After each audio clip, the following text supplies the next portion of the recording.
organization was founded by Sri Sathya Sai Baba in 1967. Sri Sathya Sai Baba, as most of you may be aware, is a world-renowned spiritual teacher, humanitarian and social reformer. Through his teachings, he emphasized the essential unity of all religions, and he preached the universality of the one God. For more information about the organization and about Sri Sathya Sai Baba, please pick up a pamphlet that's placed at the back of the hall. You may have seen it on your way inside the hall, but please feel free to pick up a pamphlet. Coming to the agenda of this evening, we will start off with opening prayers and devotion songs. We will then get to hear Swami Sarvapriyananda talk on the topic of ideal guru-disciple relationship. We'll have a time for a short Q&A after that, and then we'll conclude with closing prayers and Aarti. A few housekeeping rules, as you may be aware by this time. Please silence all your mobile devices, and please maintain silence in this hall during the entire program. So now we'll start off with opening prayers and devotional singing.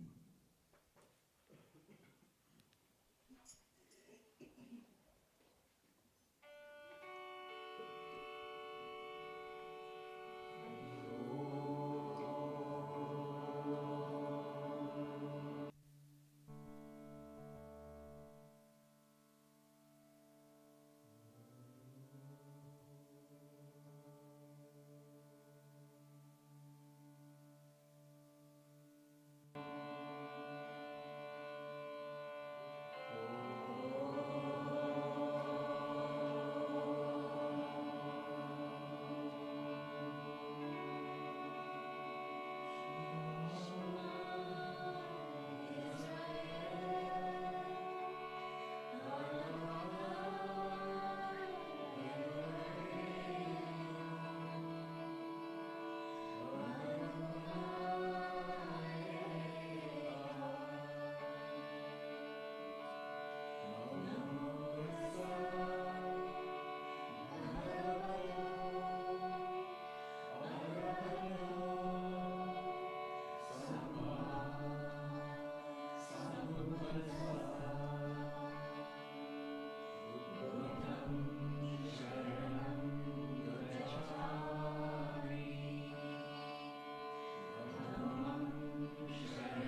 Chandrasekharananda and also Swami Sarvapriyananda.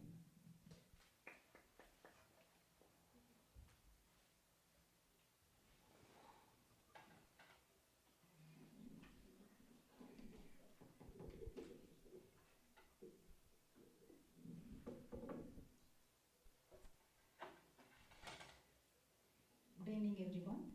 My name is Shanti. It's a great pleasure for me to introduce and extend a warm welcome to Swami Chandrasekharananda ji and Swami Sarvapriyananda ji on behalf of all of us. Short bio of Swami Chandrasekharananda ji. Swami Chandrasekharananda joined Ramakrishna order at Ramakrishna Math, Lucknow, Uttar Pradesh. He was ordained as a monk in 1988. He served in hospital in Math in Lucknow for more than 20 years. During that time, he wore multiple hats. In early 2000s, Swamiji served in a hospital run by Ramakrishna Order in Kolkata. In mid-2000s, Swamiji served at the Vedanta Society of Sydney in Australia.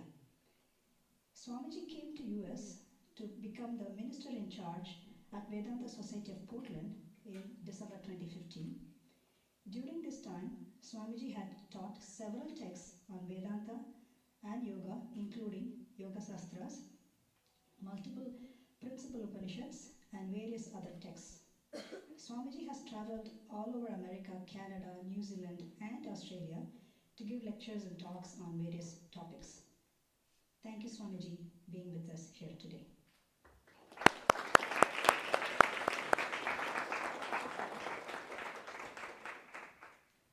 A brief bio of Swami Sarvapriyananda. Swami Sarvapriyananda is renowned beyond need for any introduction, as no words can fully encapsulate the depth of his work. He has delivered extensive talks on profound subjects, including the Upanishads, Vedanta, and various other spiritual themes. Swamiji has been the minister and spiritual leader of the Vedanta Society of New York from January 2017. Prior to this, he served as Assistant Minister of Vedanta Society of Southern California for 13 months from December 2015. Swamiji joined the Ramakrishna Math in early 1990s and ordained as monk in 2004. He has served the Ramakrishna mission in various capacities, including being the vice principal and principal of various schools run by the mission in Belur Math. He was the first registrar of the Vivekananda University at Belur Math. He was Nagral Fellow of 2019-2020 at Harvard Divinity School.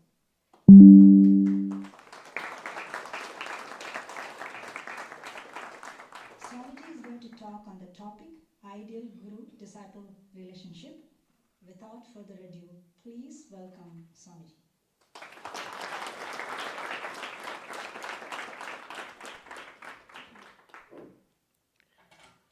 Om Asato Ma Sadgamaya Tamaso Ma Jyotirgamaya Mrityurma Amritam Gamaya Om Shanti Shanti Shanti.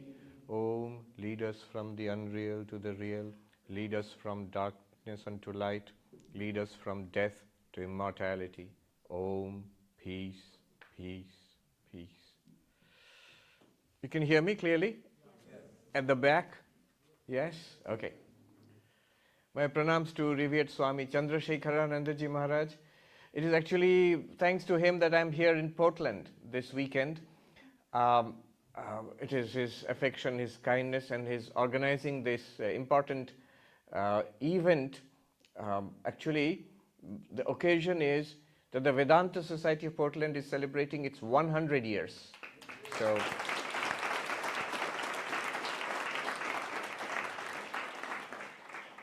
it was established in 1925, and the whole year Swamiji has organized many programs starting from now.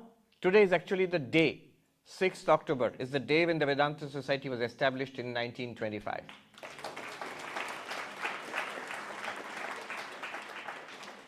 So from today for the whole of next year up to 2026, He has organized a number of talks, number of programs. Many speakers, monks, Matajis will come. So it's like a veritable spiritual feast which goes on all year long. And it's because of that also I am able to come here once again. This is my second visit to your beautiful the Satya Sai Center here in Beaverton. Like last year, I'm also very impressed by your community. There's so many people and the beautiful choir here.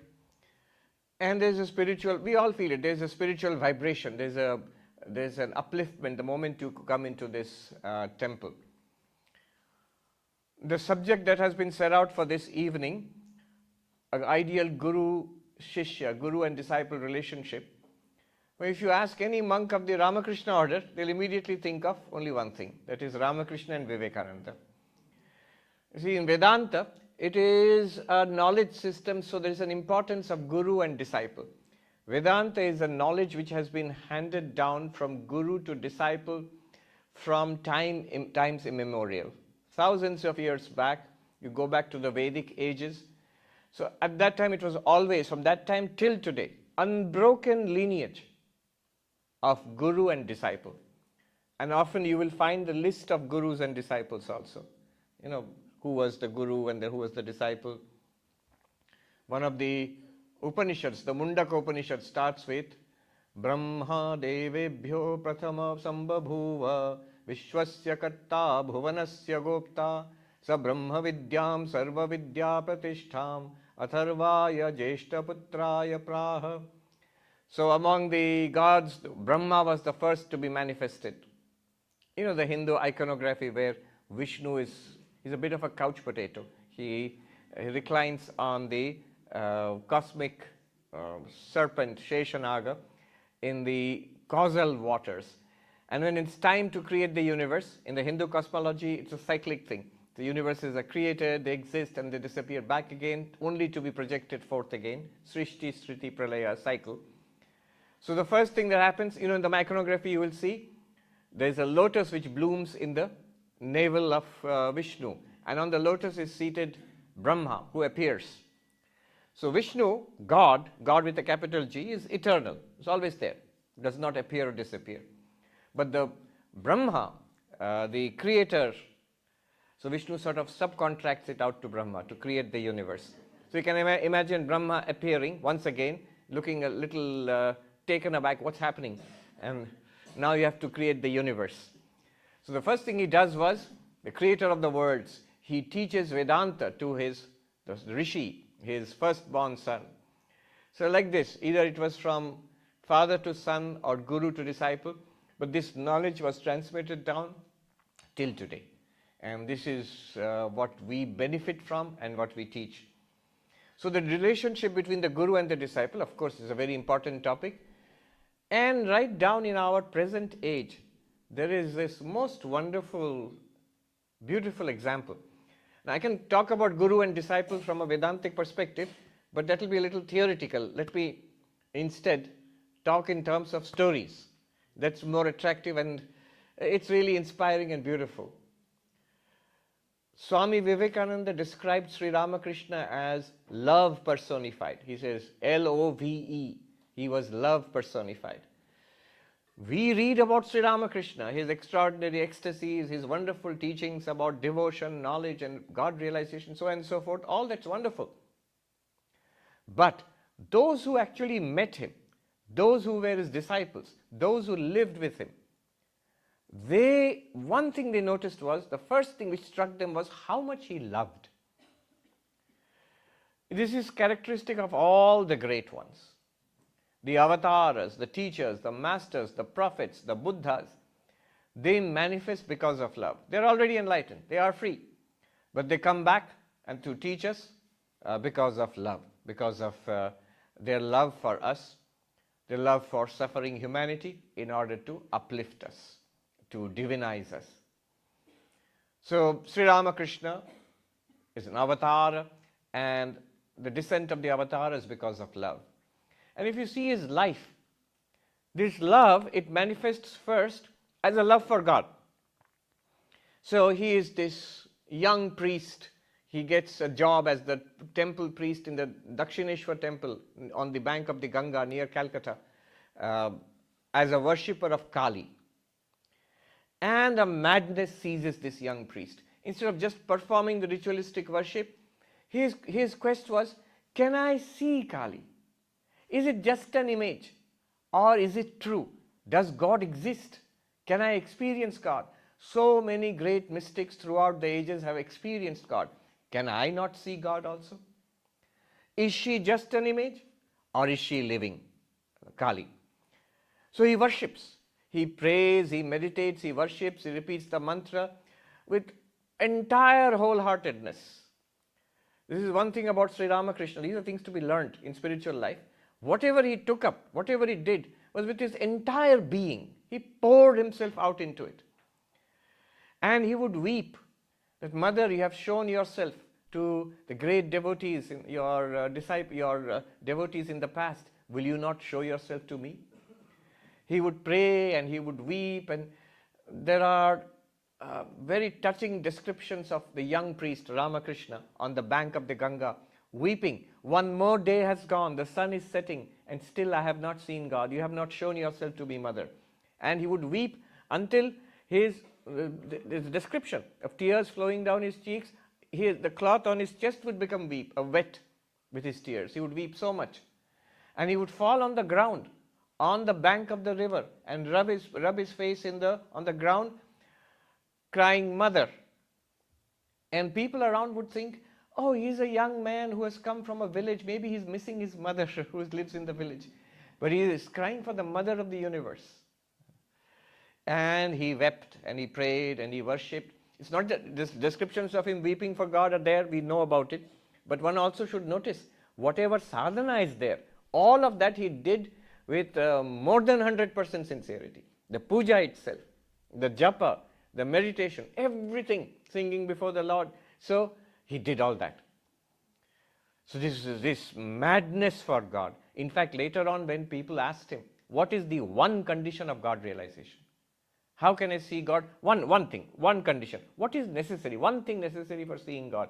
He would say in Bengali, Vyakulata. It's a word in many Indian languages. Restlessness.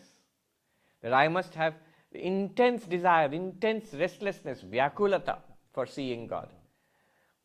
In the Shastras, in Vedanta, you will find all sorts of conditions. Sadhan, Chatushtay, Sampanna, Pramata, Adhikari, we used to memorize as brahmacharis. Who is qualified to see God? How will you see God? You must have the fourfold qualifications. The seeker, Pramata, the one who seeks, one who wants to know, must have these fourfold qualifications. Viveka, Vairagya, Samadhamadi, Shat Sampatti, Mumukshutvam cha. We memorize like parrots. But Sri Ramakrishna said all of that, one thing only is necessary. Intense desire to see God. And see, he speaks as somebody utterly from his experience. And this is one thing about Sri Ramakrishna also. He was very much a man of his age, man for this age, an empirical person. What he believed in, he wanted to experience. It's often, when you see the picture of Sri Ramakrishna, he does not seem like a scientist. He seems like a devotee, a child of Mother Kali. But look at his attitude. I want to see. Later on, Vivekananda would say, in this country, if God exists, I should be able to see God. If I have an immortal soul, I should be able to feel it. It should not just be matters of belief. Vivekananda would say, religion is realization, not just believing in something. And Sri Ramakrishna was 100% that. In that sense, he was very much a scientist, very much empirical. I want to see. Not only I want to see God, and not only as Kali, and in whatever form God is supposed to exist, and in the formless also. That also I want to experience. And not just the highest, experiencing God, but also all the steps in spiritual life. Truth, renunciation, all of these things. To the most extreme, he would practice. We know about him sitting on the bank of the Ganga. Taka, mati, mati, taka. Money and clay, there's a dirt, are the same. He would have a handful of dirt and a handful of coins, and he would throw into the river. What is he doing? He is trying to make it in his mind, actually, truly, literally practice that and say, it is the same to me. He goes to the the toilet of the sweeper, and secretly, at that time his hair was long and matted due to long years of intense tapasya, he cleans that toilet with his own matted hair. Why? Such an extreme thing. Why? To wipe out any distinction of high and low, caste distinction, high and low. No. But he does it, see, what strikes me is to the physical level, mental level, and at the level of speech. Kayena manasa vacha, physically, verbally, and mentally. Live those truths. One commentator in those days, in a Bengali newspaper, he writes that this is excessive on the part of the Paramahamsa. In Bengali, a Paramahamsa, they were badabadi. This is an excessive thing. It should not be, you don't have to practice. Yes, tell the truth, be non-violent, practice self-restraint, but to this extent, literally throwing money into the Ganga and all of these things. Swami Sarvapriyananda ji writes in his authoritative biography of Sri Ramakrishna, well, we who learnt at the feet of Sri Ramakrishna, disciples of Sri Ramakrishna, he always taught us, religion has to be practiced like this. It has to be made down to your, of course, Sri Ramakrishna taught at this, he would say, I have gone the whole path, he would do, I've done 16 annas in those days, 16 annas and one rupee. But it's enough if you do 1/16 of what I do. But it has to be done. It actually has to be lived. So he comes down and he practices, and he gets the results. At one point, he has the vision of his cherished divine mother. He didn't stop. Those 12 years of his sadhana are very extraordinary. It's like a divine madness seized him. And he practiced and prayed and sought the vision of God as Kali, as Krishna, as Rama, as Sita, as Shiva, in various forms, various experiences. And we know in Sri Ramakrishna, multiple paths merged in him. So, whether it is the Vaishnava devotion to Krishna, with Radha Krishna, whether it is the worship of Rama, the child Rama, Ramlala, whether it is worship of Shiva or Shakti as Ma Kali, the Shakta or Shaiva path, or the non-dual path, Advaita Vedanta, Aham Brahmasmi, realize that I am that limitless existence, consciousness, bliss, his guru. So he had multiple gurus who came to him. God provides. It was a divine drama which was enacted on the bank of Ganga in the Kali temple of Dakshineshwar. So Totapuri, the Advaita guru, comes and teaches him the Advaitic teaching of I am that, you are that, and he realizes that also. So many visions, so many ecstasies. He literally is, all the hair on his body would stand on the end when he would have these experiences. Later on, Ramakrishna Paramahamsa, and we understand he's an avatar, we worship. At that time, most people around him, they thought he's mad. He's a mad Brahmin priest of Kali in Dakshineshwar. So this is one direction. Why am I saying this? The love of the avatar. This is one direction it took, Godwards. He left everything else behind, God and only God. Swami Tapasyanandaji, who was the vice president of our order and head of our center in Chennai, in Madras, he said Sri Ramakrishna was a glutton for God. Glutton means greedy. So this is normally glutton for food, glutton for God. In whichever form he became aware, the God can be experienced in this form, worshipped in this form. I want to see. And he did all that, and there's a purpose why he did it. It is to prove to humanity, to reaffirm that these ancient paths are true. They are not just books. They are not just beliefs, not just rituals, not just traditions. Actually, God exists. Actually, God can be experienced. And God can be experienced in all these ways in which the ancient masters and teachers have experienced God. So, in this way, this was one direction of his love, Godwards. Culminating in the Nirvikalpa Samadhi. Totapuri, who came, the Advaita master, he teaches him and he goes into Nirvikalpa Samadhi. One would say that the the madness would cease then in the stillness of Nirvikalpa Samadhi. No. Then it took a different direction. Then that love turned towards humanity. That love which was towards God, now it turns, having ascended the peak of the Everest. So if you reach the peak of the mountain, your journey is only half complete. You have to come down. So the other side, you must be reading there's a huge struggle taking place on the slopes of Mount Everest now. Have you read in the news? Many of you may not have read. There is a crisis. There was a sudden blizzard on the Tibetan side of Mount Everest, and nearly 1,000 mountaineers were caught in the blizzard. But they have been rescued. Still some are left, but hundreds were rescued in an amazing rescue operation. So you have to come down. You can't stay on top of Mount Everest.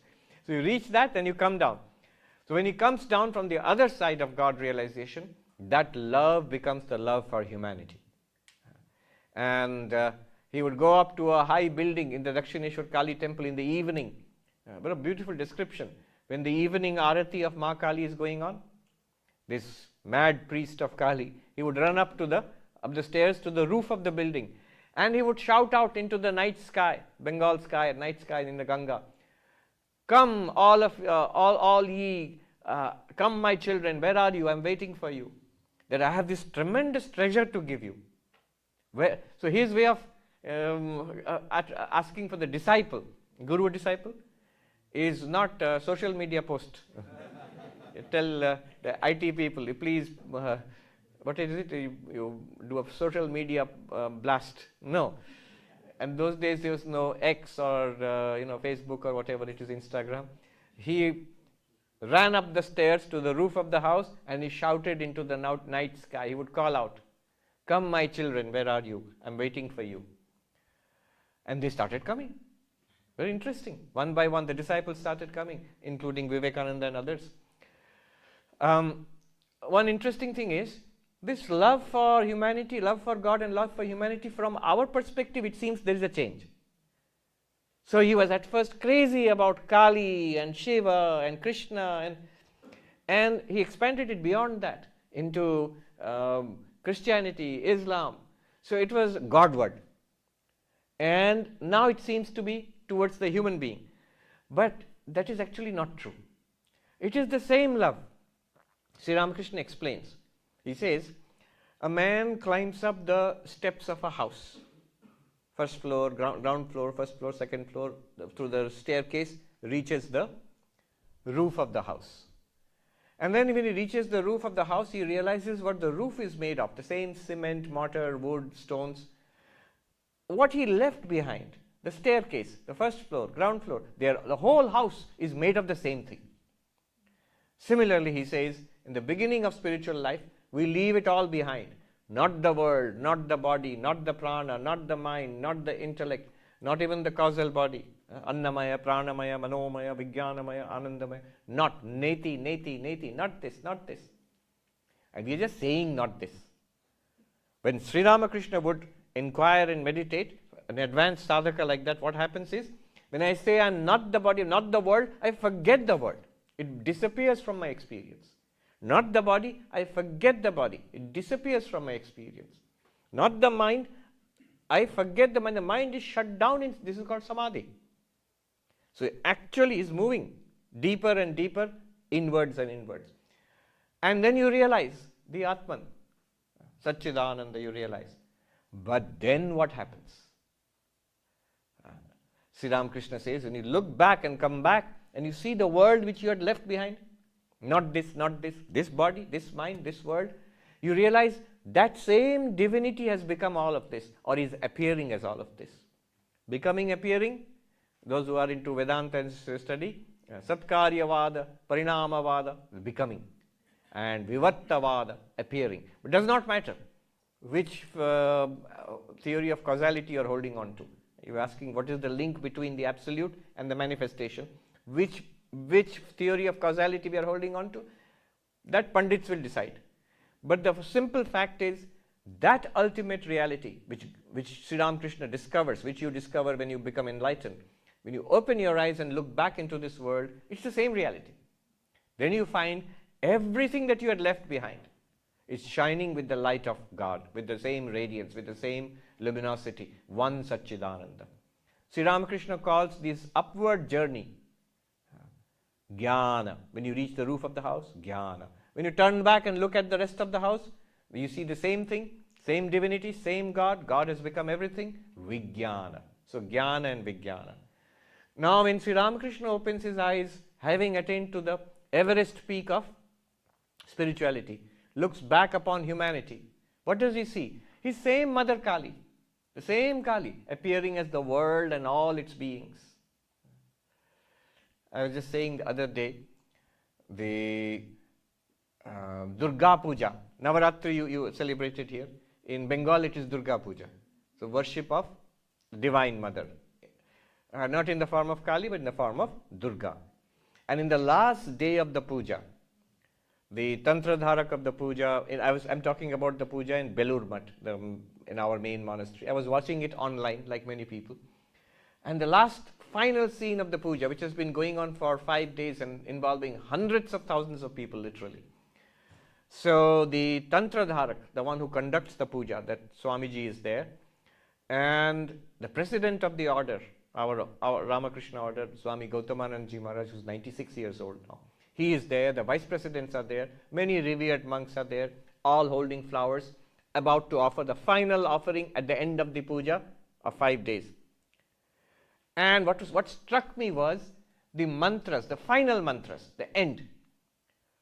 The Tantra Dharak is, in his sonant, resounding voice, he is chanting, Om Bhutani Durga, all sentient beings are Durga. You see, the rest of the house, all sentient beings are Durga. Bhuvanani Durga, this entire cosmos in which the sentient beings dwell, the worlds, Bhuvanani Durga, all these worlds, they're not rock and air and water and soil, no, the divinity itself appearing in these forms. Bhuvanani Durga. Striyaha, all women, all the feminine forms. Naraschapi, all masculine forms. I was amused to see how men are added just as a sort of tail end. First women, because the divinity is the mother goddess. So, Naraschapi, Pashuscha Durga, and all animals are also Durga. Yad yad drishyam khalu saiva Durga. Whatever is an object of experience, it literally becomes the highest Vedanta at that point. Whatever is the object of our experience, that itself is Durga. And then Durga Swarupat Aparam na kinchit. Other than the essence of Durga, which is a Brahman, existence, consciousness, bliss, there is nothing else. That is the only reality, the divine reality. We are all the time immersed in God. Swami Ashokanandaji, who was the Vedanta Society head in 1950s and 60s in Northern California, in San Francisco, he says in one of his talks, where will I see God? Foolish question, where will you not see God? What a beautiful conception. The same divinity everywhere.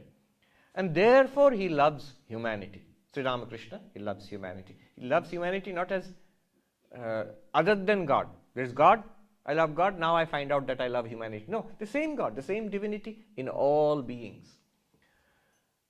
And comes Narendranath, Vivekananda. So this is the classic story of the Guru and disciple.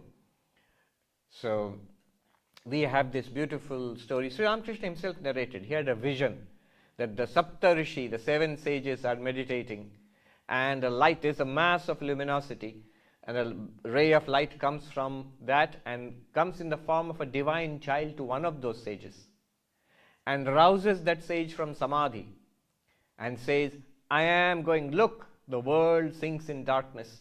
I am going to the world, will you not come? And then that light goes away to the world, and that sage also ascends. Now all this story, he does not say it clearly, but we understand that that light, that divine child was Sri Ramakrishna, and that sage is Vivekananda. Because when he sees Vivekananda for the first time, young man, Narendranath Datta, rather brash, very brilliant intellect, one of his college mates, who later became a big philosopher, he says, In Narendranath Datta, one saw an intellect, a rare intellect, the likes of which I have not seen, perhaps only among the best students of philosophy in German universities, he says.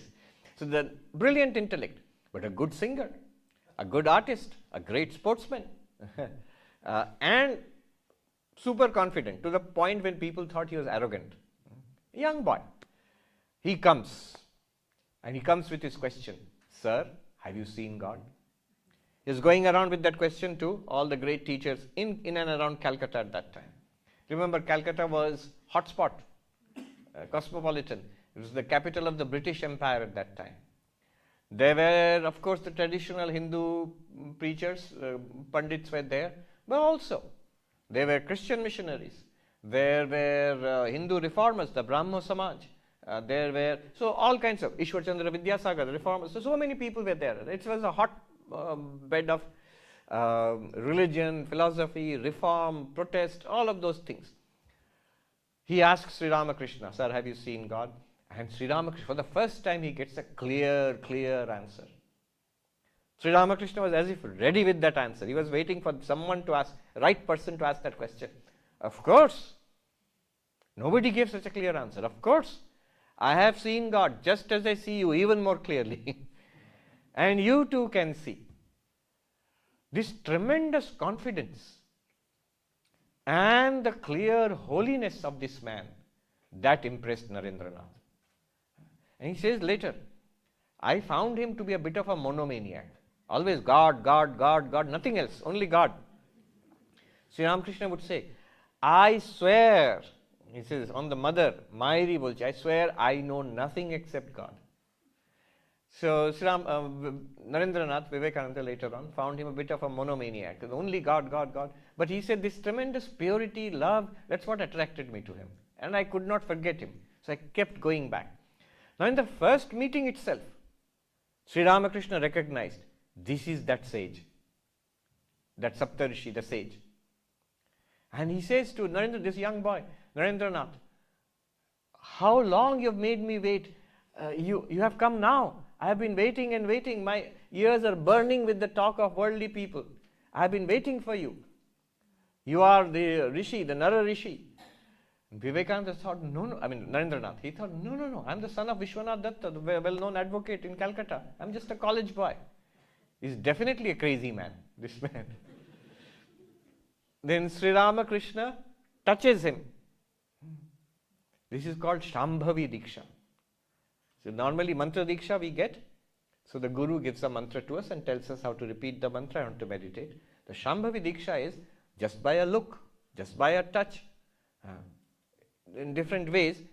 Directly the Guru will give you, a powerful Guru of that category will give you the experience of God straight away. That is the highest initiation, Shambhavi Diksha. So Sri Ramakrishna just touched him. And Narendranath found that the world is spinning around him, disappearing into a vast luminosity, and his own existence is disappearing into his individuality, disappearing into this vast luminosity. He got scared.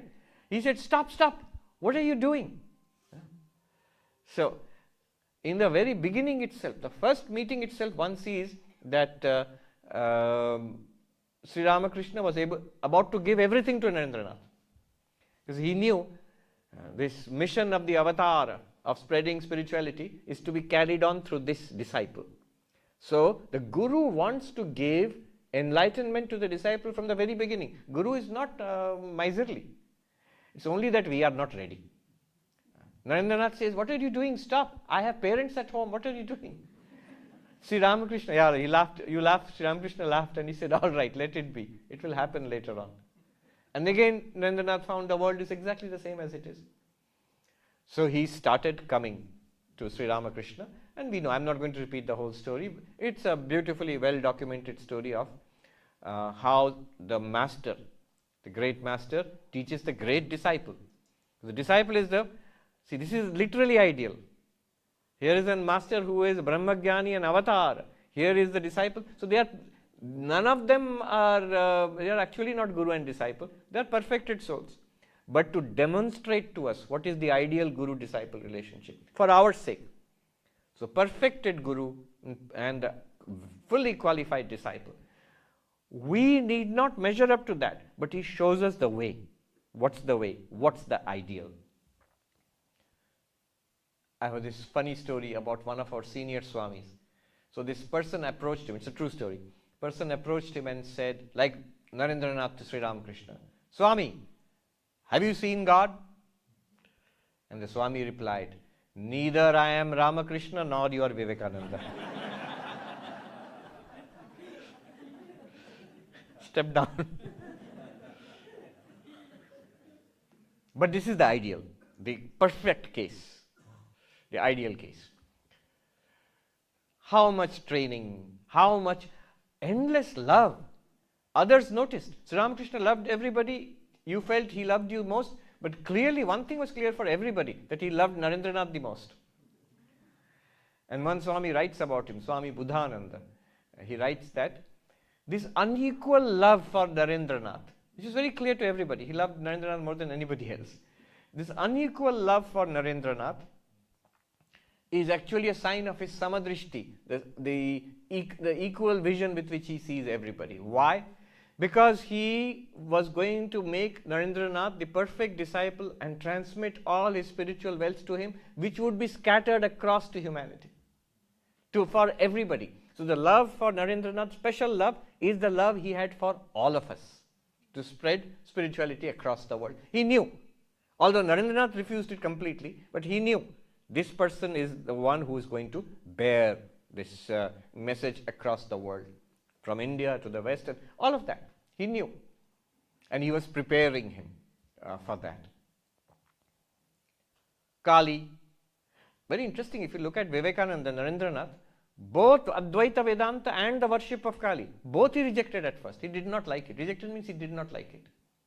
Advaita Vedanta, when Sri Ramakrishna would specially teach him Advaita, would call him to his room and see nobody else is listening, then take out Ashtavakra Gita and say that you read from this. And Narendranath would react in annoyance.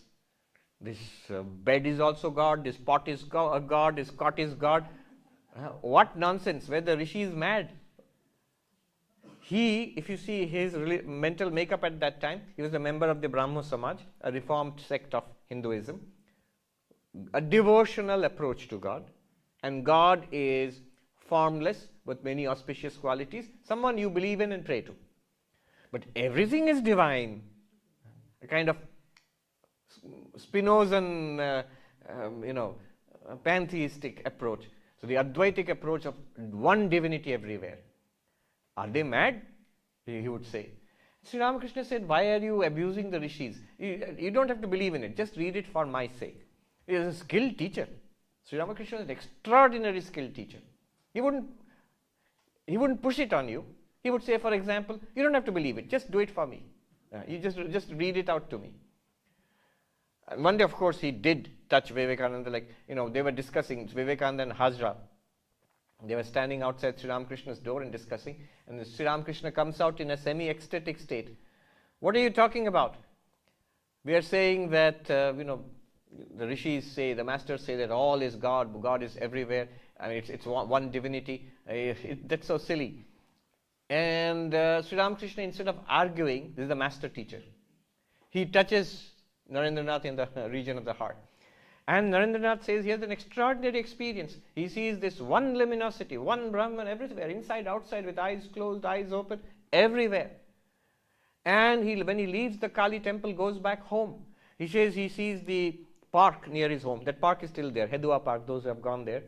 He says, iron railings on the fence of the park. He says, I banged my head against them because they seem to be insubstantial. Are they real? There's only one consciousness, luminosity everywhere. He says a horse-drawn carriage is racing along. I didn't feel like stepping aside because I felt there's one existence. He luckily did step aside because otherwise today we would be in trouble, and so on. So that's how, after that he could not doubt. That mood lasted 3 days for Narendranath. After that he could not doubt that that's a fact. Kali, on the other hand, worship of Kali. First of all, it's image worship. Narendranath did not like that. He had in fact promised in the Brahmo Samaj, to become a member of the Brahmo Samaj, you have to promise you will not worship images. He didn't like that. And he would say in Bengali, oh, Thakurer Kali. It's Sri Ramakrishna's Kali, as if I have nothing to do with all that sort of stuff.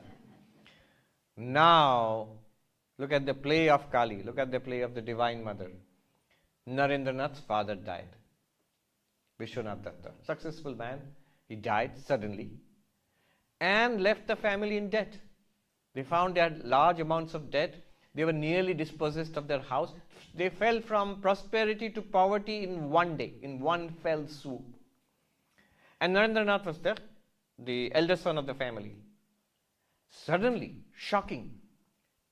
And he couldn't get a job to provide for his widowed mother, for his little brothers and sisters. Now this highly idealistic, highly spiritual young man, the hard, harsh realities of the world fell upon him. And he struggled and struggled. And such a qualified, brilliant young man, no job, no way of earning money. It's also the play of the Divine Mother. Finally, he comes to Sri Ramakrishna. See, even Narendranath comes to Sri Ramakrishna to ask for money. This is the play of the Divine Mother. So it is her play. No matter how spiritual we are or how worldly we are, it is she. If you think we are very spiritual, she can make us humble in one instant. If we feel that we are hopeless, we are worldly, what can I do? If you are humble and surrendered to her, she'll make us spiritual in one instant. And it's her power.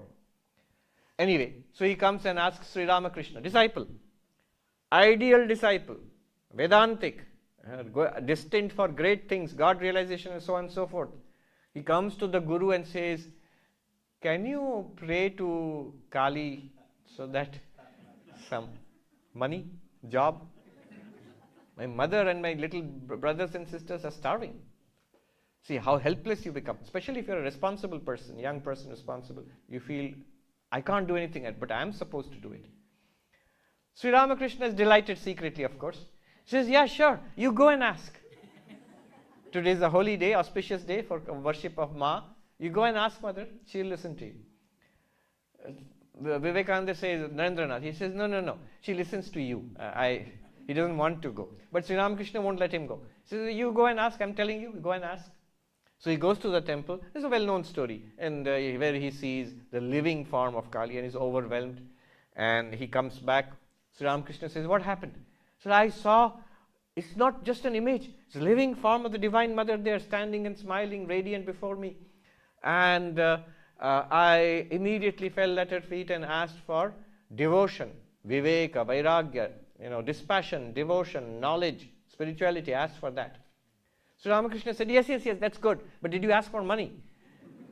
He said, no, I forgot completely. Oh, what a fool. Go, there's still time. Go again. And then he went, second time, same thing. He asked for devotion, knowledge, dispassion. Third time he went, same thing, devotion, knowledge, dispassion. But this time he came back and said, I know it is your trick. You are playing this trick on me. It's because of you this is happening. Sri Ramakrishna smiled and he said, all right, this much I will tell you, that your family will not lack for plain clothing and food. They will not starve. Not that they'll become millionaires or billionaires. They'll be fine. That much blessings I will give you. Now what is this? This is the Guru-Shishya relationship. It's a test. And the qualities of a spiritual seeker, which I recited to you like a parrot earlier. Sadhan Chatushta Sampanna Pramata Adhikari, the spiritual seeker qualified with the fourfold qualifications is ready for God realization. The discrimination between the eternal and non-eternal, the dispassion for the non-eternal, the sixfold treasures, disciplines of mind and body, and the intense desire for freedom. If you have those, anyway, that's just memorizing and reciting. Sri Ramakrishna was testing. Under the worst of conditions, will this boy ask for God or the world? 3 times he asked for God, and Sri Ramakrishna was very, very happy. And he was so happy, he would say, Naren Kali meneche. Naren has accepted, Narendranath has accepted Kali, my mother. And he kept on repeating to people who came. This boy, Narendranath, he was tired, he was sleeping on the floor there. He has accepted Kali, finally. Isn't it good? Isn't it grand that he has accepted Kali? And people didn't quite understand what is this accepting Kali and why is it good, why is it grand. They kept saying, yes sir, I guess so. If you say so, it's good. But this is important. Why is it important? You see, this is the distinction between going to the roof of the house and then turning back and coming down. How do you go to the roof of the house? Sri Ramakrishna gives a clue. The Vedantins say, Jagrat, Swapna, Sushupti, the waking, dreaming, deep sleep, the worlds of the waking, dreaming, deep sleep, the subject and the object there, the waker and the waker's world. This is an appearance in consciousness. The dreamer and the dreams are appearances in consciousness. That we accept easily. Waking world is an appearance in consciousness. We think it's real. And deep sleep, the blankness of deep sleep, that's also an appearance in consciousness. These are like dreams appearing and disappearing in consciousness. The underlying consciousness, the fourth, not the waker, not the dreamer, not the sleeper. Vedantic terminology, to those who have studied, Vishwa, Taijasa, Pragya, not these three, but the fourth, the Turiya, that alone is real. Consciousness alone is real. The tip of the Everest, peak of the Everest, the roof of the house, there. That you are. Sri Ramakrishna said, absolutely correct. But then when you turn around and look back at waking, dreaming and sleeping, the physical world, the subtle world and the causal Maya, all of them, Sri Ramakrishna says, Ami Shabloi. I accept all of it. But as what? Not as a material world, not as a world of mind, but as the Divine Mother herself. That which is the Turiya, the absolute, one limitless existence, consciousness, bliss, is also the ocean in waves. All the waves are also the ocean.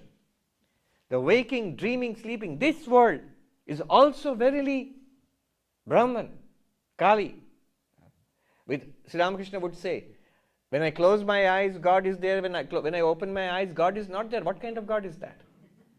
So with eyes closed and eyes open, first of course you must realize, the danger in this is that, oh, so this is real according to Sri Ramakrishna.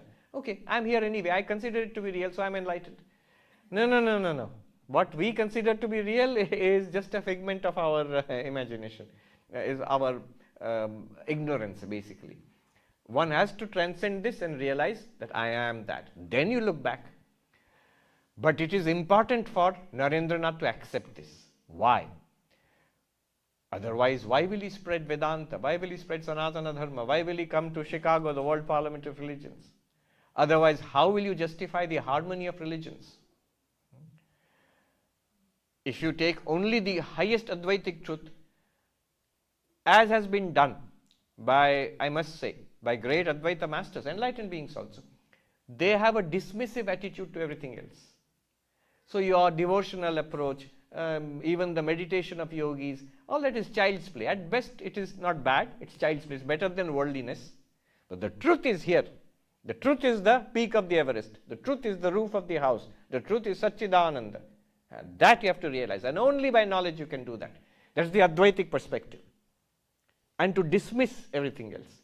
But if you accept Kali, if you accept that the roof, the house is made of the same thing, then you cannot dismiss. Will you dismiss bhakti? No. Will you dismiss meditation, samadhi? No. Will you dismiss the various forms of Hinduism, Christianity, Islam and say only Advaita Vedanta is right? No. The example was Sri Ramakrishna's own Advaita Guru, Totapuri, fully enlightened being. He has realized I am Brahman long ago. And he teaches Sri Ramakrishna. Sri Ramakrishna had this tendency in the evening, he had his practice. When it became evening after sunset, it's time to take the name of God. So he would start clapping. Ram, Ram, Krishna, Krishna, Hari, Hari, Gopala, Gopala, like this he would start clapping. And how does he know it's evening? He has no watch, no mobile phone. So he would look at the hairs on his hand. Now if you cannot count them individually, no electric light at that time. So it is already evening. That it's becoming dark now. So you can't count them individually. Time to now drop everything, take the name of God. So one day he is sitting with Totapuri and discussing Vedanta. Totapuri is teaching Sri Ramakrishna Vedanta. Suddenly in the middle of Atma, Brahma, Maya, Ram, Ram, Hari, Hari, Kali, Kali, Krishna, Krishna. And Totapuri got annoyed. So he is from North India. And so in the villages there, they make chapati. over the fire. Even now they do. I have seen in the Himalayas. What do they call it there? Not chapati. The very thick roti. Not litti. Forget. Not litti, something like that only. In the Himalayas there. Sadhus, I'm forgetting. So they do like this. They will, in the basket, they'll over the fire, they will do like this and then put it in a basket. So Totapuri teases him, Sri Ramakrishna. He says, what are you doing? Are you making chapatis? Sri Ramakrishna says, I am praying to my mother, to Rama, to Krishna, and you are saying I am making chapatis. What is this? So that is the dismissive attitude. But if you see, come up the top of the mountain and come down on the other side, if you see the whole house is made of the same thing, then you cannot have a dismissive attitude. That Nirguna Brahman which you have realized, Satchidananda, that Satchidananda alone is Kali, is Krishna, is Rama, is the Avatara, is in fact all sentient beings. Bhuvanani Durga, Bhutani Durga, all is Durga. Durga Swarupat, Aparam na kinchit. There is nothing other than the nature of Durga. Literally we are immersed in God. You don't have to just, it's not that only in Samadhi God is there. Here also, everywhere. Service of God in all human beings. Shiva Jnane Jiva Seva. Sri Ramakrishna's great teaching. So in the Sai community, service is very important. To love and to serve. Serve how? To see the divinity in all beings. It's not that in the temple something different and in the service something different is going on. What you do in the shrine, that you are doing when you are feeding the hungry, clothing the homeless, or helping the unfortunate, giving medicines or medical camps for the... I know the Sai communities do that. I've seen it on the west coast, on the east coast there. Shiva Jnane Jiva Seva. To serve all sentient beings as Shiva. So by service of living beings, it becomes worship of Shiva. But this is possible only when you accept that the rest of the house is also made of the same material. That the waking, dreaming, sleeping is not to be just dismissed, but it's also Brahman in that sense. Yeah. Advaita Vedanta is not against that. It's just that they don't stress it. They stress the highest. And to go to the highest, you dismiss. Like Sri Ramakrishna himself says, you go from ground floor to first floor to second floor, then you have to leave it behind. Otherwise, you can't reach the roof. But then, the rest of it. So, to Sri Ramakrishna, he accepted Kali. This is the meaning. Why he has to accept Kali. Also, Sri Ramakrishna made sure his own guru, Totapuri, also accepted Kali. That also he made sure. Those who know the story, it's quite a funny story. Now, Sri Ramakrishna, what he does, after this comes Narendranath's Nirvikalpaka Samadhi, attains Nirvikalpa Samadhi, the pinnacle, the highest absorption. There also Sri Ramakrishna asks, okay, so you have got it, what do you want now? Already Sri Ramakrishna has the cancer in the throat. One Swami Buddhananda writes, Sri Ramakrishna would have probably passed away earlier, but he held on to the body because perhaps the training of Narendranath was not yet complete. After Nirvikalpaka Samadhi, he asks Narendranath, what do you want now? And Narendranath says, this is what I wanted, Nirvikalpa Samadhi. So, I will stay in this Samadhi, once in a while I'll come down and have a snack. Literally he said that. Then I'll go back into Samadhi again. And Sri Ramakrishna says, he condemns it. He says, shame upon you. I thought you would be a great banyan tree under whose shade thousands and thousands in ages to come will find shelter. That's us. All the Hindus who have come after him. We have benefited from him. But here you are thinking only about yourself. See again the importance of accepting Kali, that in the world, people, the suffering humanity. So he trains. Why Vivekananda? Sri Ramakrishna says, there are those who when they get the mango, they eat the mango and quickly wipe their face so that nobody can know they've eaten the mango and they sit quietly. And there are those who will call others and share. So Narendranath is not like that, not like the one who will eat the mango himself. And what is meant by eating the mango? Becoming spiritual, God realization, mukti, moksha. They are great saints. But not that they will do anything else further than that. They will realize God. Maybe a few people who come, more qualified, great seekers, they may bless them. But as a blessing to humanity as a whole, to spiritualize this world, to set forth a machine of spirituality in this world, a wave of spirituality, you need a person who will not just eat the mango and wipe the face and sit quietly. Sri Ramakrishna would say 3 persons, friends went on a journey. He would tell these things to Narendranath. And they saw a big wall. And on the other side of the wall, they heard some sound, something going on. With great difficulty, one of them climbed on the wall. And he saw what's going on the other side. And he danced in joy. And he jumped on the other side. Now these 2 were left behind. What happened? What did he see? So the second man climbed with great difficulty to the top. And he saw something on the other side. And he danced in joy. Oh, wonderful. And he jumped on the other side and disappeared. Third person climbed. And he saw there is a, in Indian language we say mela, like a festival going on. Great joy is going on. And he was also about to join his friends. Then he thought, if I also go, my poor people in the village, who will tell them that there is so much joy here? Who will bring them here?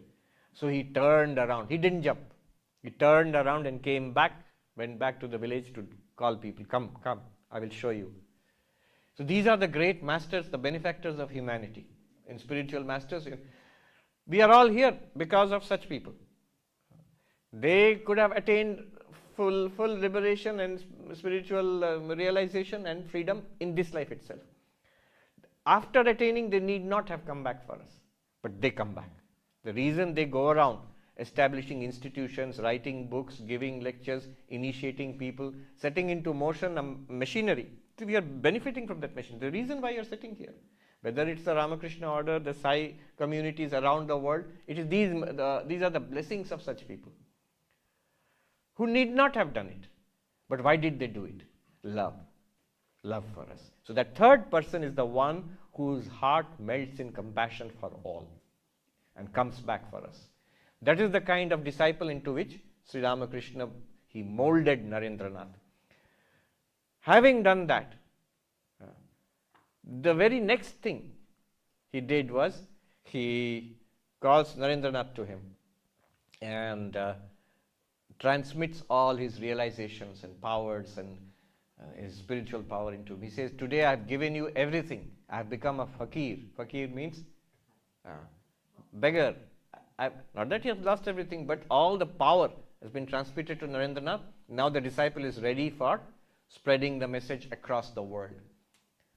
Ma Sharada had a vision in the Ganga that long after Sri Ramakrishna's passing, she suddenly had a vision of Sri Ramakrishna quickly entering into the Ganga and dissolving in the waters of the Ganga.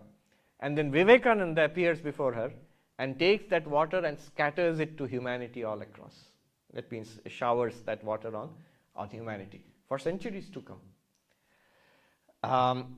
So this is the ideal guru molding the ideal disciple. And from this we learn so many things. After that, I have given you everything and I become a fakir. The mission is over. Because within 2-3 days after that, Sri Ramakrishna was gone. He passed away. It's like he held on to that body because he was dying of cancer. He held on to that body to finally finish the work on the disciple, molding the disciple. And he knows everything else will happen now. He will do everything that is necessary. After that, you know all the story of Vivekananda, the World Parliament of Religions here, how he comes and spreads Sanatana Dharma here and so on. He built a bridge between the East and the West, across which so many masters over the last 100 years have walked and come to America. Whether it's Vedanta or Bhakti or Yoga, beyond Hinduism also, Buddhism, great lamas and teachers have come. The physical yoga, the Hatha Yoga, which is so popular in the United States, in the world today, now International Day of Yoga, they also came. Pattabhi Joyce, Krishnamacharya, our B.K. Sayangar, so many great teachers and masters of various spiritual traditions from the Indian subcontinent. They walked across this bridge which Vivekananda built. So this is that amazing story of guru and disciple, ideal guru and disciple. I thought there are 2 ways I can do this. I can quote from the Upanishads and the Vedantic texts and tell you about Vivek, Vairagya, Shamadamati, Shatsampatti, Mumukshutvam.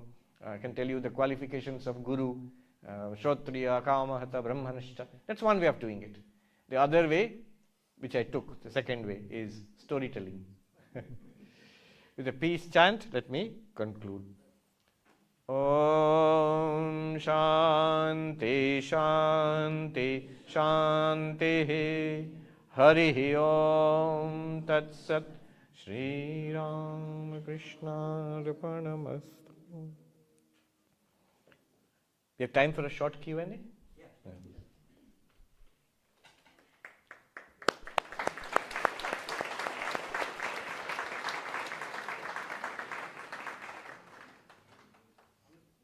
Thank you, Swamiji, for that inspiring talk. It's definitely.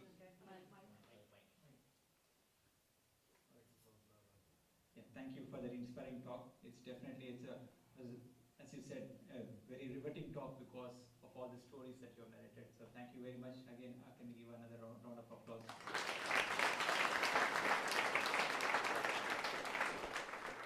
So we have time for a short Q&A. So please, if you have questions that you would like to ask Swamiji, mics will be provided at the front. So you can please. So raise your hand. Where do you have the mic? And they can come to you. Raise your Yes, yes. Come up here. Please come up. Come up here. Please come up here and ask your question. Please tell us your name and ask the question. Hari Om Swamiji. Hari Om. Ramesh Krishnamurthy. Keeping to the topic of today, can you spend a few minutes to tell us about Ma Sharda as the teacher and Swami Asheshanandaji as the student? I think Swami Chandrasekhanji is more qualified to tell that, and he should hear it from his from him actually. Maharaj, ekটু বলুন, because the details I know, but the details I have to read up then. He has given a full account of his initiation with Ma Sharada, Asheshanji, but that I don't remember right now. So, but it's published. Maharaj, if you remember, can you tell? He was the last monastic disciple of Ma Sharada, and also here in the United States. But from those who have seen him, I have not seen this long before my time. Clearly, he was a spiritual dynamo, tremendously powerful spiritually. Yeah, please come over to the front and Maharaj will say, have the mic here. first in the front, so- Maharaj will tell us a little bit about Asheshanji. Sure. The microphone এখানে আছে Maharaj.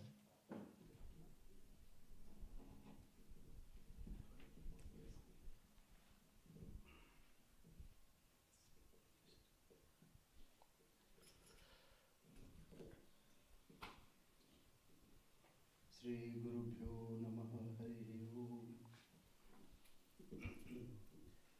So Swami Asheshanandaji, as he was the disciple of Holy Mother Sri Sharda Devi, he was born in Barishal in East Bengal, and he came to Calcutta.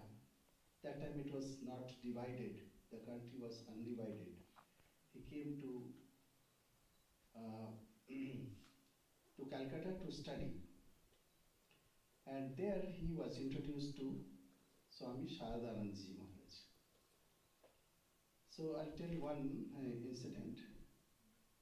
So, and gradually he started coming and serve the Swamis, and also serve Mother whenever she came from Jairambati, the native place of Mother, where Mother was born. And then once that someone told that you please ask for initiation. So he requested Mother for initiation, and Mother told what is to be repeated, etc. Very simple way. So Swami, and he was secretary of Swami Shardanandji Maharaj. He used to write the personal letters of Swami Shardanandji Maharaj. And Swami Shardanandji was very particular and very step-wise. First you have to do this, you have to sit, he would sit straight and then do this japa and this and meditate sitting and how to visualize all this step by step. So one day he was afraid of Swami Sharadanji because he was very stout and also very gravity, he had that gravitation.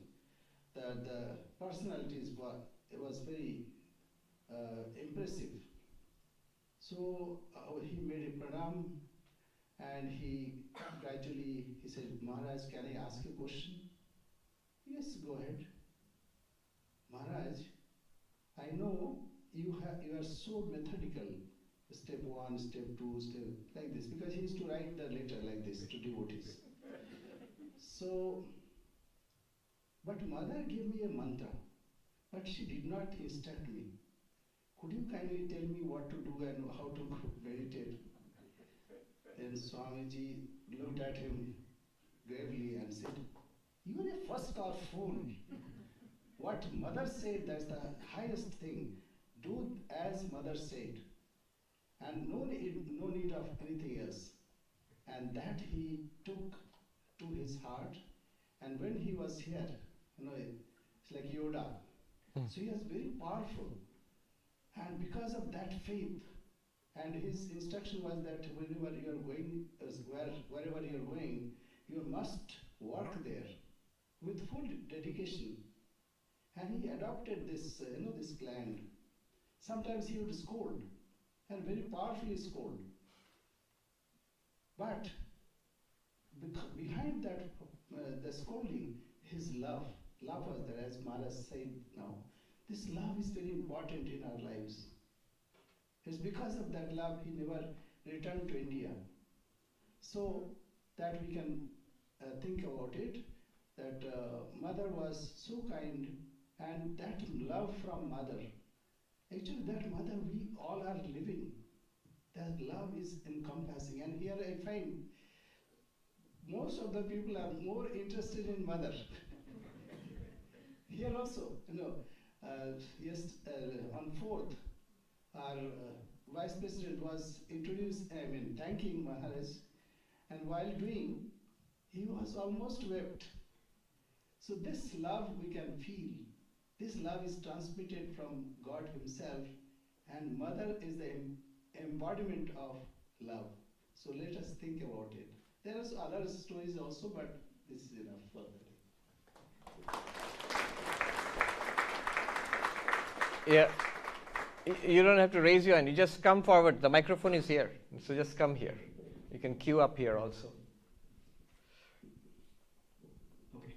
How many of you have seen Asheshanji? Just raise your hand. 2, 3, 4, 5, 6, 7, 8, 9 people here. 9, 10 people. Okay. Tell us your name and ask the question. Namaste, Swami. My name is Bharati. My question is,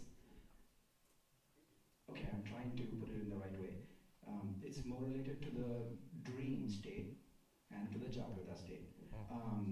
So all of us are devotees, whoever we take as a guru, we have interacted with the gurus in the dream state.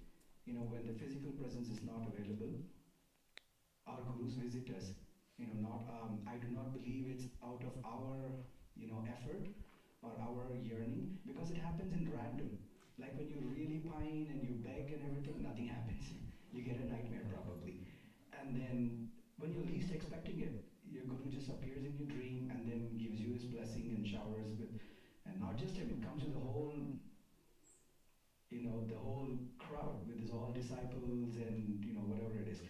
I always wonder if it's a figment of my imagination or is it a real visit? And then if it is a real visit from my guru, how do I engage him? How do I, get that constant interaction? Like how do I make sure I get that darshan? How do I get the interaction again and again? I think I understand what you mean. Yes, there are a number of things to be said here. First and foremost, it's not a figment of your imagination. There's a difference between, it's a dream, clearly it's a dream, There's a difference between our ordinary dreams and a spiritual dream. There are such things as spiritual dreams. The difference would be, one, the spiritual dream carries tremendous significance. You feel an upliftment, a purity, a great, and sort of a very subtle, unearthly joy there. Third, you cannot forget it ever. Ordinary dreams almost certainly we'll forget. We rarely remember. Usually upon waking, ordinary dreams are forgotten, and even if you remember those dreams, they quickly fade out in the course of the day or over a few days. But these dreams will never disappear, all lifelong. So, I mean, a core memory will be left. Is it your figment of your imagination? No, because we believe it comes from the Hiranyagarbha, the cosmic mind. So, there is something from outside our own. But there is a contribution of our mind also. The samskaras in our mind, they colored that dream. So it's set up in terms of stuff which is already in our mind. What do I do with it? Nothing. It's a blessing. It's a blessing, and you don't have to engage in it. You don't have to say, hey, wait a minute, I had these questions to ask. Let me open my phone and find out the question. No, nothing much. Second, another point which you mentioned, you pray and you do not get anything. Maybe you get a nightmare, and this happens at random, these dreams. It only seems to happen at random. See, this is an important thing to realize. Every intense burst of concentration in spiritual life, not only spiritual life, in creative life also, in science, art, anywhere, when you intensely focus on a task and you try and you try and you try, then at one point you have to let go for a while. Then the real burst of inspiration will come.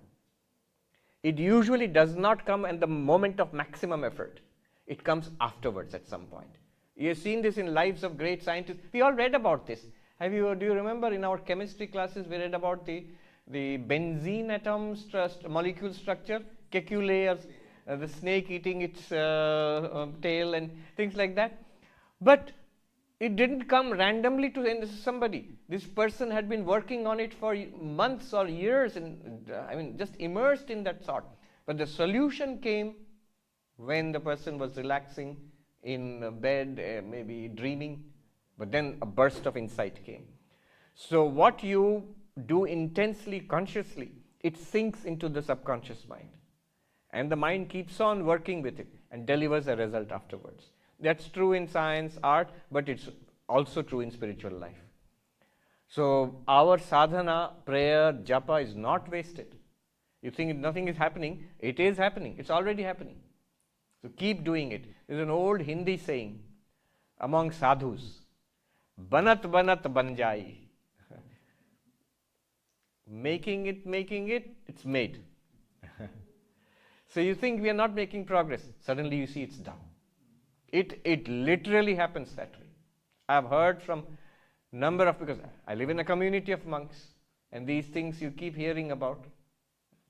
I have known monks who have had visions of their deity, have had the non-dual realization. These things have happened. I know of such people. You work at it, it will happen. Good. Another thing, generally don't discuss these things too much. You've asked a question, it's fine, but don't discuss it too much with people. There's another old saying. I remember when we had this kids, we had a comic strip called Phantom. And he would always have these old jungle saying, whatever, something he would say, wise. So not old jungle saying, but old spiritual saying. Jato gupto tato pokto. This is a Bengali saying. The more secret you keep it, the more deep it becomes, the more firm it becomes. Secret means it's the most precious thing of your heart. So keep it in your heart. Don't you ask the teacher a question, that's fine. Quick yes. check. Is it okay for everybody to go 10 minutes beyond our scheduled time? Everybody's Okay. I'll try to do a rapid fire question. Hi, I'm John. Thank you, Swami. Again, lucky to see you in person the next day. So, my first question is. Not first, only one question. My second question is the continue of So, my first question is. So, sometimes I find hard to reconcile this transactional reality and the ultimate reality. The transactional reality where this space-time causation is just an appearance, but ultimate reality, Brahman is beyond space-time and causation. But for example, let's say someone died in my family. So at that time, the moment I hear the news, okay, someone died in my family, I should continue in the grief, sadness, thinking that, oh, everything is Brahman, somebody dying, that is like me, myself dying. Or at that time, I need to realize myself as, oh, I'm Brahman, space-time causation is everything in appearance, so this thing won't affect me. So sometimes I feel hard to reconcile these two Yeah. realities, like what to take step. Not as an alternative, both. It is true when the person, suppose a person is dead, a person dies, whom you love, who is close to you, a family member. It is true that the person is dead. That person will never come back again. And you will not see that person again. So it's really a loss. You do not deny death. It's not escapism. However, it is also true that that person is really, what is that person really? It is existence, consciousness, bliss. It is the Atman. It is the witness consciousness. It is the immortal soul, whatever you call it. What died was the physical outer clothing, the body. The subtle body also did not die. It continues. The spiritual journey of that person will continue. So, you get strength from that. Yes, it's a tragedy that person is gone. But this is the way of life. Jatasya hi dhruvo mrityu. Certain is death for embodied beings. Those who are born, certain is death. There is no, for that which is certain, one need not grieve. So, yes, we will miss the person. The one who was so close to us, so dear to us, is gone forever. Don't deny the grief. Don't deny the sorrow. Weep if you must for the one who has departed. But also rejoice and be calm and be peaceful in the knowledge that that is an immortal being.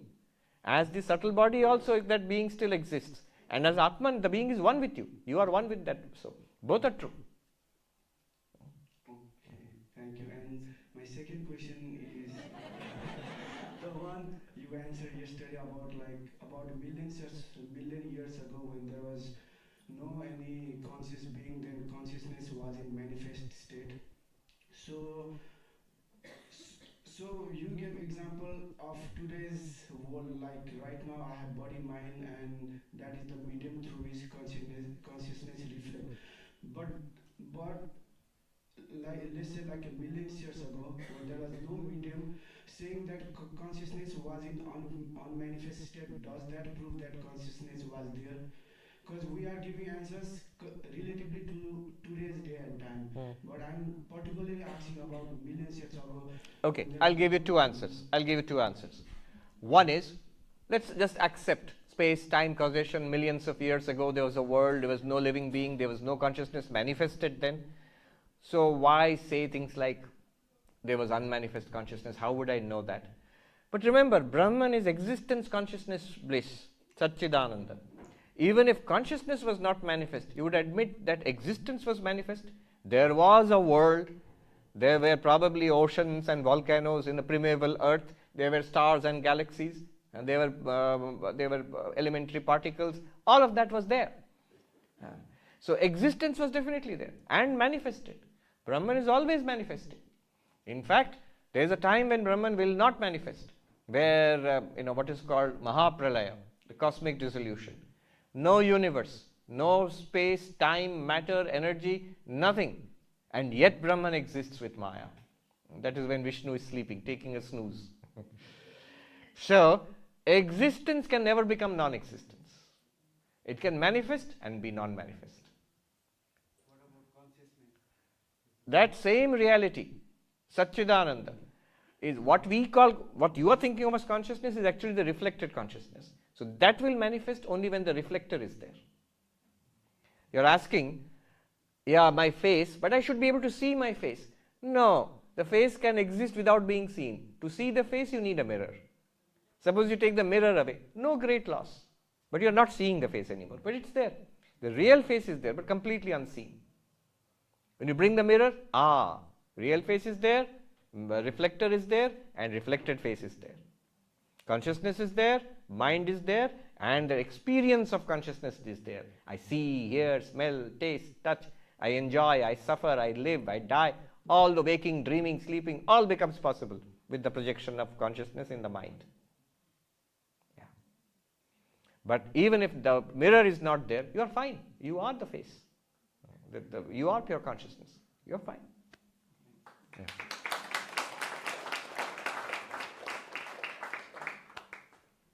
Okay, couple of questions more. Pranam Swamiji. My name is Akhilesh. The story that you told about going to the top of the house and coming back and seeing that everything is the same, it constitutes of the same, it consists of the same matter. In normal times, when things are good, when we kind of repeat in our hearts that everything is Brahman, we see God in every element, Prahlad's story, everything.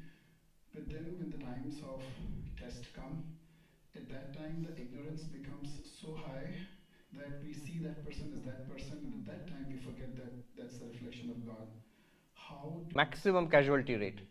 Per day, every night, we would get the report, 1,000 plus mortalities daily. Daily, in one city, not even the whole city, Manhattan. At that one point, we were being told we will be cut off from the rest of the world. The bridges and tunnels will be blocked to prevent the spread of COVID from outside, from Manhattan. The Empire State Building has a lighting system, which shows various kinds of lighting, in different occasions. And I remember in those days, the whole city was quiet except sirens of ambulances. And the Empire State Building was lit up blood red and vibrating, like the city is in distress.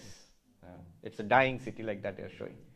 So at that time, I was talking about Vedanta, somebody with indignation said, at this time when in this so much crisis, death is everywhere, you have to talk about Vedanta. I said, this is the time you have to talk about Vedanta, not during only leisure. That is just a leisurely occupation, intellectual occupation. Will come to Vedanta Society and listen to a nice talk. No, now. Vedanta should be able to help me now, in the middle of crisis.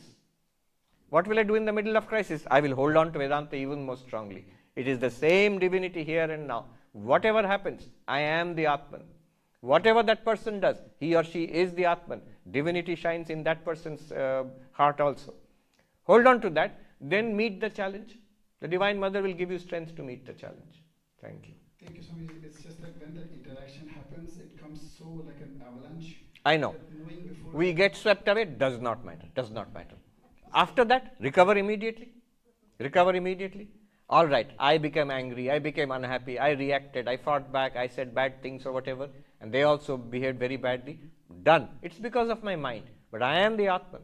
That person is the Atman. One Durga, Durga Swarupat na atirik na aparam kinchit. There's nothing other than Durga here. Is it a fact? Do I believe it? Yes. This is the journey. Just affirming it itself will remove 80% of your inner suffering. Affirming it itself will remove 80% of your suffering immediately. And one day in the middle of the crisis, if you can do it, you will see great joy. Even externally you may be scolding, quarreling, whatever the situation is. Internally you will be at peace. Yes.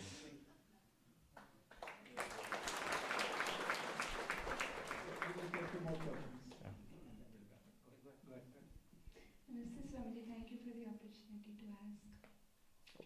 You mentioned... What's your name? Sorry, I'm Doshna. You mentioned how Ramakrishna Paramahamsa mentioned that the key for God realization is that restlessness within. So for me, as I see, there is this knowledge, this desire, this hope, but if I observe my day, it is completely devoid of any thought of wanting to know, but sometimes it just comes and just fades away. Is there any way to... Yes, certainly, there is a way. And the way is spiritual practice. Start spiritual practices like japa, for example. Something that you can do in the morning, in the evening, and throughout your day. Take mantra diksha, then start repeating the mantra. Whenever you remember, oh, I'm not repeating the mantra, mentally start repeating the mantra. Have a morning meditation session, an evening meditation session. Work the spiritual practices, study, meditation, devotion, seva, into your daily routine, your weekly routine, then slowly and slowly this will cover up the day. You will think about God more and more. You are right. I have decided that I will realize God in this life, or I want to realize God in this life. This is buddhi, intellect. Whole day has passed, I never thought of God even once. That is manas, mind. So mind is busy with the world and busy with its own thoughts and desires. So whole day may pass, whole week and month may pass, I may not think of God. And yet I say my aim is God realization. It can happen. So that's why the mind also has to be immersed in God. One good way is mantra japa. Meditation, study, devotional practices, seva. These are the four great yogas. Start. So many are doing. Start with one of our senior Swamis used to say in Hindi. People asked, what should I do? न्यूनतम से शुरू करो, सरलतम का अभ्यास करो. Start with the smallest and practice the easiest. Start with the smallest and practice the easiest. In everything, in meditation, start with 5 minutes. In mantra japa, start with morning and evening, few times repeating, and go on increasing. It will happen. Don't let go. This is the most precious thing in the world. Don't let go of it. Last question. Good evening. This is Karthik. Just now while you were closing the talk, you told the Guru-Sishya relationship can be demonstrated through Upanishads as well as through the live examples, right? So in Upanishads, there is a concept of fearlessness, right? And when we go through with the Advaita Vedanta concepts of how Ramakrishna helped to grow the spirituality in Vivekananda, what was the instances of codes that they gave to their disciples to overcome the fearlessness? To overcome fear. Fearless, yeah. Yes. So how it can be correlated with the one that is mentioned in Upanishad, which is more of Advaita concept. Yes. So fear always comes from being the body idea, being rooted in the body. If I am the body, then I have reason for fear, because the body can be affected by disease, it can be hurt in an accident, and one day it will surely die. So all those fears, the great fear of death, all those will be there. And fearlessness comes from the Advaita, the realization that I am the immortal soul. Vivekananda says, I know I cannot die, therefore I am not in a hurry. I cannot die, I am not in a hurry. But there is another way of overcoming fear, that is dependence on God. I know of people who chant Hanuman Chalisa with great vigor, and the fear goes away from their heart. The Lord is with me, what should I fear? This whole world is the property of the Lord, and the master of that property is on my side. What should I fear? He will take care of me. Till today He has taken care of me, He will take care of me after death also, in this life and beyond death also. So love of God, dependence on God, surrender removes fear. If I surrender and I still have fear, I have not surrendered. I am saying, but I am also holding on to it. Holding on to the fear. Another way of removing fear is control the mind. Restless mind and fearful mind go together. Calm mind and fearlessness go together. One sadhu said, आपको लगता, I'll tell you Hindi and translate, आपको लगता है संसार के चलते मन अशांत है, लेकिन वास्तव तो ये है महात्मा जी कि अशांत मन के चलते संसार है. You think you have samsara, the problems in the world, because of your mind is restless, your mind is anxious because of worldly problems. You have samsara because of the world. My mind I have no peace. I am anxious because of samsara. The monk said, no. It is because you are anxious and you have no peace in the mind. That's why you have samsara. Samsara is due to a disturbed mind. Disturbed mind is not due to samsara. The way the sadhu put it, I still remember. अशांत मन में भला, शांत मन में भला संसार कौन देखा है? In a peaceful mind, in a calm mind, in an absolutely still mind, Who has ever seen samsara? There's no samsara, it will disappear. Still the mind, the world will take care of itself. Fear is a problem of the mind, not of the world. I think I am afraid of certain things in the world or the body, but the fear is not from the world or the body, fear is from the mind itself. Calm the mind, fear will disappear. Surrender everything to Hanumanji, to Ma Durga, fear will disappear. And proclaim, I am not the body, not the mind. Mind, body, world, all depend on me. I don't depend on them. I am the Atman. If that is not true, then Vedanta is not true. Good, very good.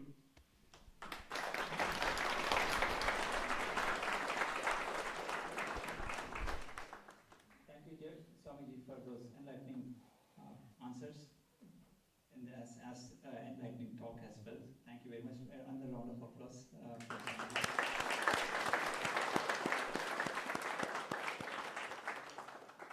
So, as a humble offering from all of us, we would like to offer small tokens of our love and appreciation to Swami Sarvapriyananda and Swami Chandrasekharananda.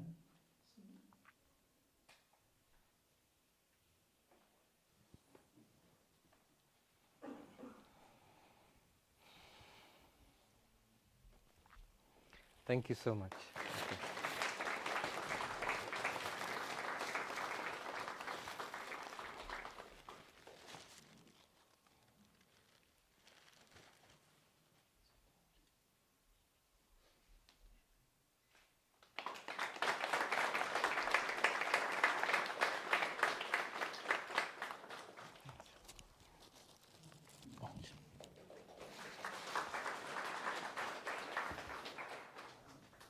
So before we conclude, a quick vote of thanks. I'd like to thank Swami Jagadishwarananda and the Tiger Temple Management for offering us their premises for this event.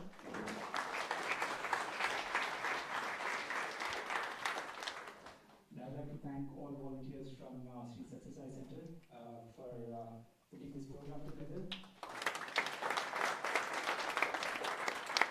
They have lovingly packed dinner boxes for all of us. Please pick them up from the kitchen area downstairs. And we'll now conclude with closing prayers and